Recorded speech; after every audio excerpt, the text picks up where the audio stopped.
You have trained for months, maybe even years, and now race day is staring you in the face. The nerves are humming, the adrenaline is flowing, and somewhere in your gear bag is the little number that can make or break your bike leg.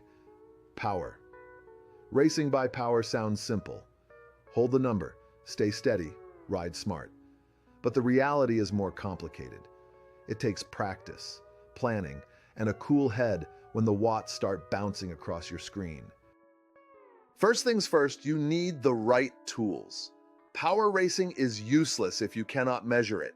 A power meter on your bike is the starting point, but you also need a way to see those numbers in real time, whether that is a bike computer mounted on your bars or a multi-sport watch on your wrist. Without those, you are riding blind. Once you have the setup, the next step is knowing which numbers actually matter. Instant power looks exciting, but it jumps around wildly.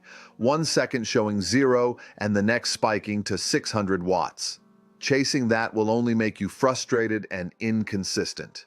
Instead, focus on short smoothing like 3-second power, keep an eye on average power to see the big picture, and trust normalized power for a truer sense of your effort over the course. Those metrics cut through the chaos and keep you steady. But numbers alone will never tell the full story. You are not a robot, so do not ride like one. I like to pair my power data with heart rate, speed, and distance to see how the body is responding. Sometimes the numbers say I am in control, but my heart rate tells me I am cooking myself. Other times everything lines up smoothly and I know I am right where I should be. The balance between what the screen shows and what your body feels is where the magic happens. Managing effort is the real test. When the numbers creep too high above target, you have to be disciplined enough to back off even if it feels like slowing down. On climbs, spin instead of grinding heavy gears. On flat sections, settle into your rhythm and save energy for the run. Power racing is not about showing off your biggest number. It is about pacing so you can finish strong when it matters most. And you always need a backup plan. Technology can fail, batteries die, sensors glitch.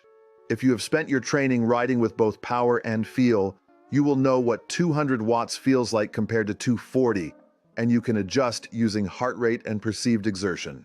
The best athletes are ready to race smart even without the data. Finally, remember that power is not only about holding steady, it is also about planning when to use it. Short climbs may demand a little over target, headwinds may call for steadiness, and certain course sections might be worth a small surge to grab speed.